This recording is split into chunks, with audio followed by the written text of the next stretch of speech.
अस्सलाम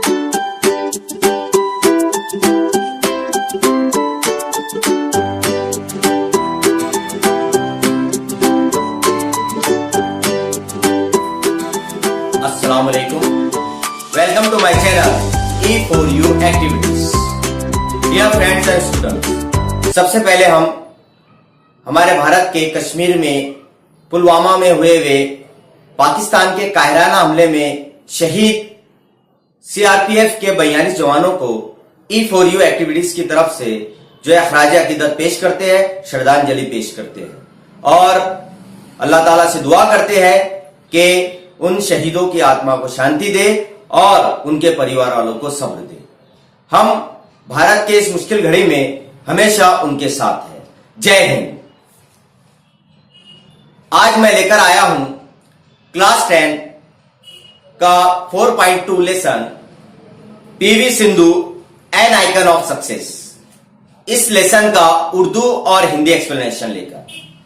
dear friends, मैं आपको पहले बताता चलूं कि मैंने क्लास 10 का चारों भी यूनिट के पोएम्स और लेसन्स के एक्सप्लेनेशन मेरे चैनल पर अपलोड कर दिया हूं, तो आप अपने 10 क्लास के स्टूडेंट्स को मेरे चैनल के बारे में बताएं ताकि इन एक्सप्लेनेशन से उनके इम्तिहानात की तैयारी में कुछ मदद हो सके। तो आइए शुरू करते हैं क्लास 8 का 4.2। ये लेसन 19 छोटे बड़े पैराग्राफ पर मुश्तमिल है। हम पैराग्राफ वाइज इसका एक्सप्लेनेशन देखेंगे। पीवी सिंधु मतलब कामयाबी की निशानी, आइकन ऑफ सक्सेस। ये हमारे हिंदुस्तान की एक बहुत अजीम बैडमिंटन खातून खिलाड़ी है जिन्होंने बहुत सारे तारीखी रिकॉर्ड कायम किए हैं। उनकी जिंदगी के कुछ पहलुओं को इस सबक के जरिए बयान किया गया है और इस सबक को पेश करने का मकसद यह है कि आप उनकी जिंदगी से सबक हासिल करके उनको अपना रोल मॉडल बना के उन्हीं की तरह जो है एक कामयाबी की बुलंदी के मुकाम पर पहुंचने की कोशिश करें। पहला पैराग्राफ हमारा यहां से स्टार्ट होता है कि पीयू सिंधु, या जिसका पूरा नाम है पुसरला वेंकटा सिंधु, पीवी इसका लॉन्ग फॉर्म है। वो एक टॉप की बैडमिंटन खिलाड़ी है जो रियो समर ओलंपिक की सिल्वर मेडलिस्ट है, जिन्होंने रियो समर ओलंपिक के अंदर सिल्वर मेडल हासिल किया था। ये नौजवान खातून बैडमिंटन खिलाड़ी 1995 में आंध्र प्रदेश के वॉलीबॉल के खिलाड़ी पीवी रमन्ना और पीवी विजया इनके घर पैदा हुई थी। इनके वालिद का नाम पीवी रमन्ना और वालिदा का नाम पी विजया था। इसके जो फादर थे वो उनको एक वॉलीबॉल के खिलाड़ी थे और बहुत मशहूर खिलाड़ी थे और उनकी खेलों की नुमाया कारकर्दगी की वजह से उन्हें अर्जुन अवार्ड दिया गया था। खेलों का बहुत बड़ा ये अवार्ड से उनको सरफराज किया गया था। सिंधु उस वक्त की यंगेस्ट और टैलेंटेड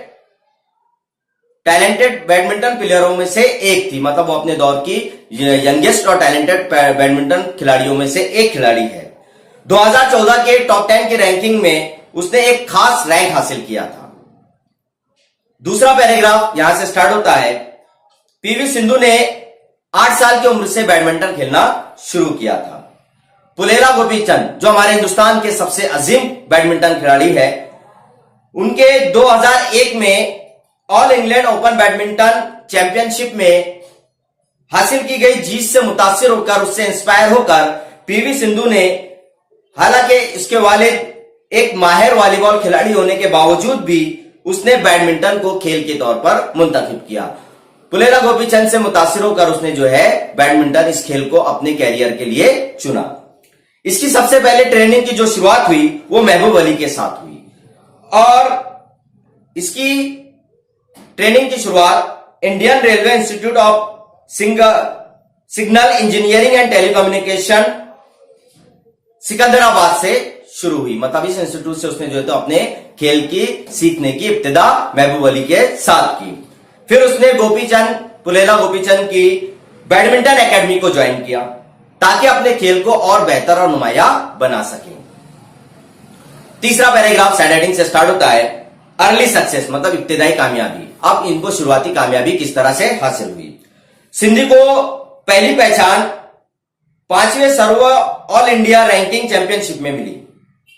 उसने अंडर 10 की कैटेगरी में जीत हासिल की और यहां उसकी इब्तिदाई कामयाबी की शुरुआत हुई। इसी के साथ सिंधु ने Ambuja cement all India ranking Poona में भी सिंगल का टाइटल जो है तो हासिल किया। इस तरह से जो है तो इसकी इब्तिदाई कामयाबियों की शुरुआत हुई। चौथा पैराग्राफ यहां से स्टार्ट होता है कि अंडर 30 की जो कैटेगरी थी उसमें सिंधु ने डबल का title IOC all India ranking में हासिल किया। फिर Krishna Khetan all India tournament, sub junior national और all India ranking in Pune में भी उसने जीत हासिल की। फिर इस तरह से जो है तो उसकी कामयाबी का सिलसिला शुरू होता गया और मुख्तलिफ मुकाबलों के अंदर, मुख्तलिफ इवेंट्स के अंदर उसने जो है तो कामयाबी हासिल करना शुरू कर दी। पांचवा पैराग्राफ यहां से स्टार्ट होता है कि 51th national school game in India में सिंधु ने अंडर 40 के अंदर जो है कैटेगरी में गोल्ड मेडल हासिल किया। फिर छठा पैराग्राफ साइड हेडिंग से स्टार्ट होता है, Sindhu debut and the performance at the international level. मतलब सिंधु की आलमी सतह पर आगाज और कारकर्दगी। अब जो है स्कूल लेवल पर अंडर 10, अंडर 14 में टाइटल हासिल कर जो है नेशनल टीम में इसकी शुरुआत कैसे हुई। सिंधु को आलमी तौर पर अपने आप को एक कामयाब खिलाड़ी के तौर पर पेश करने और कायम करने के लिए ज्यादा वक्त नहीं मिला, क्योंकि बचपन से मुख्तलिफ खेलों में जो है तो जीत हासिल कर रही थी, इसलिए उसे अपने आप को आलमी जो है तो तौर पर जो है पहचान दिलाने के लिए वक्त नहीं लगा।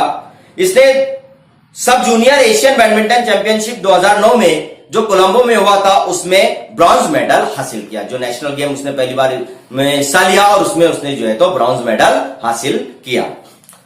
सातवां पैराग्राफ यहां से स्टार्ट होता है कि एक स्टार प्लेयर के तौर पर सिंधु ने ख्वातीन के सिंगल गेम में 2010 के ईरान फजर इंटरनेशनल बैडमिंटन चैंपियनशिप में चैलेंज में सिल्वर मेडल हासिल करके जीत हासिल की। फिर 2010 के उबेर कप में जो है तो नेशनल टीम में जगह हासिल की। अब जब उसने जो है तो इस टीम के अंदर ईरान फजर इंटरनेशनल बैडमिंटन चैलेंज 2010 में जो है तो जीत हासिल की और इस तरह से उबेर कप की नेशनल टीम के लिए जो है तो उन्होंने अपना मुकाम पक्का कर लिया। फिर इसके बाद आठवां पैराग्राफ यहां से स्टार्ट होता है, PV Sindhu recently recognition. PV Sindhu की हालिया पहचान। 7 जुलाई 2012 को सिंधु ने एशिया यूथ अंडर 19 चैंपियनशिप में जीत हासिल की और 2013 के मलेशियाई ओपन में इसने मैदान ग्रैंड प्रिक्स गोल्ड टाइटल हासिल किया। इस तरह जो है तो उन्होंने अपनी जीत के सिलसिले को जारी रखा नेशनल लेवल पर भी। 9वां पैराग्राफ यहां से स्टार्ट होता है, इसी साल सिंधु के कैरियर का सबसे अच्छा मूवमेंट, सबसे अच्छा लम्हा आया जब उसने वर्ल्ड बैडमिंटन चैंपियनशिप में भारत की पहली खातून मेडलिस्ट बनने का एजाज हासिल किया। मतलब वर्ल्ड लेवल की चैंपियनशिप के अंदर उन्होंने जो है तो भारत को जो है वुमेन्स के टाइटल के अंदर पहली बार कोई मेडल जिताकर जो है तो उसकी जिंदगी का ये सबसे यादगार और खुशगवार लम्हा बना। 10वां पैराग्राफ यहां से स्टार्ट होता है, 2013 का साल इसके लिए खुशियों भरा साल रहा, खुशियों के साथ खत्म हुआ। इसने जो है मकाओ ओपन ग्रैंड प्रिक्स में गोल्ड टाइटल हासिल किया, गोल्ड मेडल हासिल किया और साथ ही साथ इसे मुल्क के खेलों का सबसे अजीम एजाज अर्जुन अवार्ड भी हासिल हुआ। ना सिर्फ उन्होंने जो है तो गोल्ड मेडल हासिल किया बल्कि हमारे हिंदुस्तान का खेलों का सबसे बड़ा अवार्ड, इसे अर्जुन अवार्ड भी मिला। 2014 में इसने आलमी चैंपियनशिप में एक के बाद एक मेडल हासिल करके ऐसा करने वाली हमारे मुल्क हिंदुस्तान की पहली खातून बनने का एजाज हासिल किया। फिर नवंबर 2015 में Macau Open Grand Prix Gold में जो है इसने सिंगल का टाइटल हासिल करके एक कामयाब खातून बनने का एजाज हासिल किया। तो इस तरह से जो है तो उन्होंने मुख्तलिफ इवेंट्स के अंदर इंटरनेशनल लेवल पर खिताबात हासिल करके हिंदुस्तान की पहली खातून खिलाड़ी बनने का एजाज हासिल किया और इस तरह से वो तारीख मुरत्तिब करती रही। 11वां पैराग्राफ यहां से स्टार्ट होता है, साल 2016 इसके लिए एक और कामयाबी लाया। सिंधु ने ख्वातीन के Malaysia master grand Prix gold के अंदर सिंगल का खिताब हासिल किया, जिसमें उन्होंने स्कॉटलैंड की क्रिस्टी ग्लीमर को फाइनल में हराया। उसे फाइनल में हराकर उन्होंने जो है तो गोल्ड मेडल हासिल किया। 2016 के सितंबर में ओलंपिक में वो ख्वातीन के सिंगल के मुकाबले में सेमीफाइनल तक पहुंची और जो 2016 का ओलंपिक हुआ था उसमें जो है तो सेमीफाइनल तक पहुंचने पहुंची और इसमें उन्होंने दुनिया की 2 नंबर की खिलाड़ी को हराकर यह मुकाम हासिल किया था। ओलंपिक के अंदर जो है तो उन्होंने मुकाबलों में दुनिया की वर्ल्ड की 2 नंबर की खिलाड़ी को हराया था। फिर 12वां पैराग्राफ यहां से स्टार्ट होता है। रियो ओलंपिक में सिंधु ने जापान की नोजोमी ओकुहारा को ख्वातीन के मुकाबले में सेमीफाइनल में हराया और फाइनल में पहुंचकर एक हिस्ट्री क्रिएट कर दी और फाइनल में इसने जो है तो सिल्वर मेडल हासिल किया। हालांकि वो फाइनल नहीं जीत पाई, लेकिन फाइनल में पहुंचकर जो है तो उसने यानी हिंदुस्तान की वो पहली खिलाड़ी बनी जो रियो ओलंपिक के फाइनल के अंदर पहुंची और एक तारीख मुरत्तब कर दी। जबकि गोल्ड मेडल स्पेन की कारोलिना मार्लिन को मिला। तो उस फाइनल मुकाबले में कारोलिना मार्लिन ने जो है तो उन्हें हराया और उन्हें गोल्ड मेडल मिला और सिंधु को सिल्वर मेडल हासिल हुआ। उसके बाद सिंधु ने कारोलिना मार्लिन को हराकर 2017 में इंडियन ओपन सीरीज में टाइटल जीता, फिर जिससे वो फाइनल में हारी थी। अगले ही बार उसने जो है तो 2017 में उस खिलाड़ी को कारोलिना मार्लिन को हराकर जो है तो गोल्ड मेडल हासिल किया। 13वां पैराग्राफ यहां से स्टार्ट होता है। इसी दरमियान सिंधु को 2015 में एक यादगार एजाज से सरफराज किया गया, वो था पद्मश्री। हमारे हिंदुस्तान का एक अजीम अवार्ड उससे उसको नवाजा गया, जो भारत का चौथा सबसे बड़ा सिविलाइन अवार्ड कहलाता है। 2016 में इसे भारत का सबसे बड़ा खेलों का अवार्ड राजीव गांधी खेल रत्न अवार्ड से नवाजा गया। तो ये उसकी कामयाबी की सबसे बड़ी पहचान थी कि इतने सारे जो है एजाजात के साथ, अवार्ड्स के साथ उसको नवाजा गया। 14वां पैराग्राफ यहां से स्टार्ट होता है कि सिंधु की सबसे अच्छी तारीफ पुलेला गोपीचंद ने अपने अल्फाज में की थी, जिसमें उन्होंने सिंधु की खेल के बारे में लगन और अज़्म और इरादे को बयान किया है और कहा कि सिंधु के जो खेल होते हैं उसकी नुमाया खुसूसियात यह है कि वो खेल के रवैये को ना और कभी ना उम्मीद होने वाली, कभी ना उम्मीद नहीं होती, यानी जीत हो या हार हो, इससे कभी ना उम्मीद नहीं होने का ये जज्बा जो है तो उसके अंदर शामिल है। ये उसकी सबसे कामयाबी का सबसे बड़ा राज है जो गोपीचंद ने अपने अल्फाज में बयान किया। 15वां पैराग्राफ यहां से स्टार्ट होता है कि पीवी सिंधु की तरह इससे पहले तारीख में किसी भी खातून बैडमिंटन खिलाड़ी ने जो है इस तरह के मुकाबलों में कामयाबी की मंजिलों को हासिल नहीं किया था। जिस तरह से पीवी सिंधु ने बैडमिंटन के अंदर मुख्तलिफ मुकाबलों के अंदर, चाहे वो नेशनल हो या इंटरनेशनल गेम्स हो, जिस तरह से मेडल पे मेडल जीतती रही, जिस तरह से टाइटल पर टाइटल जीतती रही, इस तरह का कारनामा उनसे पहले हिंदुस्तान की कोई खातून बैडमिंटन खिलाड़ी ने नहीं किया था।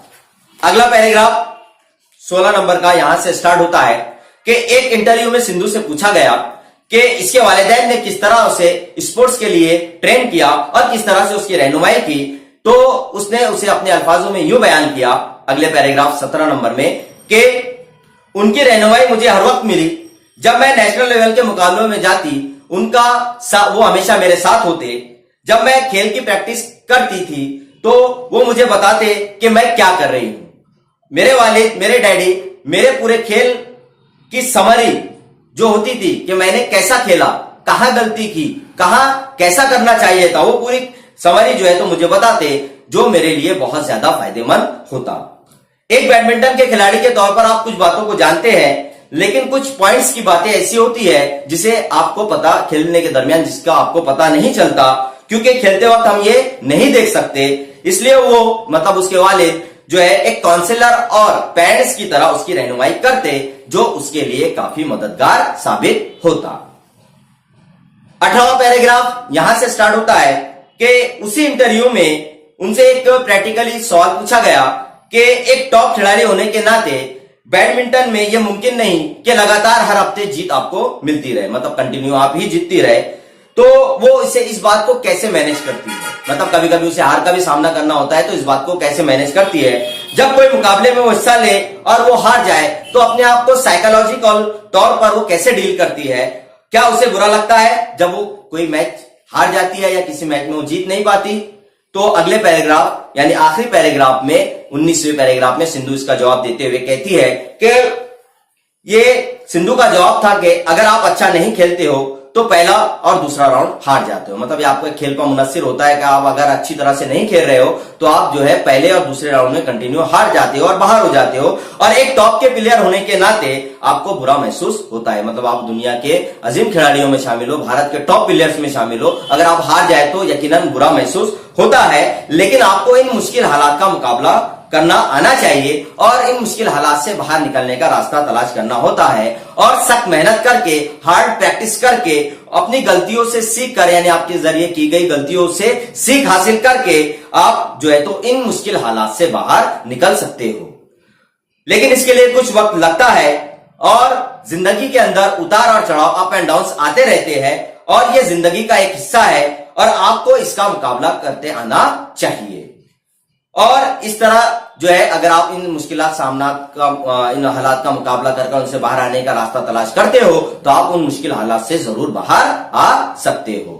और आखिर में जो है तो ये कहा गया है कि सलाम, हैट्स ऑफ, सलाम तुमको सिंधु, और हम आपके अजीम कामयाबी की दिल से नेक ख्वाहिशात को पेश करते हैं। मतलब उनके आने वाले खेलों के लिए, ग्रेटर सक्सेस के लिए जो है तो उनको नेक ख्वाहिशात बेस्ट विशेष देते हुए जो है तो ये सबक खत्म किया गया है। तो डियर स्टूडेंट्स एंड फ्रेंड्स, देखा आपने कि ये थी हमारे हिंदुस्तान की एक अजीम बैडमिंटन खिलाड़ी कि किस तरह से इन्होंने अपनी हार्ड वर्क और प्रैक्टिस के जरिए दुनिया के अंदर बैडमिंटन खिलाड़ियों की टॉप रैंकिंग के अंदर अपना एक मुकाम कायम किया है, और इंटरनेशनल मुकाबलों में बहुत सारे मेडल्स और टाइटल्स जीत कर जो है तो इन्होंने हिंदुस्तान का नाम पूरी दुनिया में रोशन किया है। तो आपको इनसे इंस्पायर होकर, इन्हें अपना रोल मॉडल बनाकर अपनी जिंदगी में कुछ ऐसे कारनामे करना है जिससे आपके वालिदैन और आपके मुल्क का नाम रोशन हो। तो ये था इस सबक का उर्दू और हिंदी एक्सप्लेनेशन। उम्मीद करता हूं कि दूसरे एक्सप्लेनेशन की तरह आपको मेरा ये एक्सप्लेनेशन भी पसंद आया होगा। इंशाल्लाह बहुत जल्द 4.3 इसका भी एक्सप्लेनेशन लेकर हाजिर होगा, और उससे पहले जो है इंशाल्लाह मेरा जो नेक्स्ट वीडियो रहेगा ये 10th क्लास के स्टूडेंट्स के लिए एक खास वीडियो रहेगा कि how to face the SSC board exam, के बोर्ड एग्जाम की तैयारी कैसे करें और उसका मुकाबला और उसका सामना कैसा करें। इसके लिए मैं कुछ पॉइंट्स जो है एसएससी के स्टूडेंट्स को दूंगा। तो आपसे रिक्वेस्ट है कि आप जो है इस वीडियो को जो है तो अपने दोस्तों में शेयर करें, और जो है फिर मैं आपसे गुजारिश करूंगा कि अगर आपने अभी तक मेरा चैनल E4U एक्टिविटीज को सब्सक्राइब नहीं किया है तो प्लीज सब्सक्राइब माय चैनल और इनकरेज। तो अगले मेरे वीडियो पाने के लिए देखते रहे E4U एक्टिविटीज और बने रहे मेरे साथ। Thank you very much, all the best.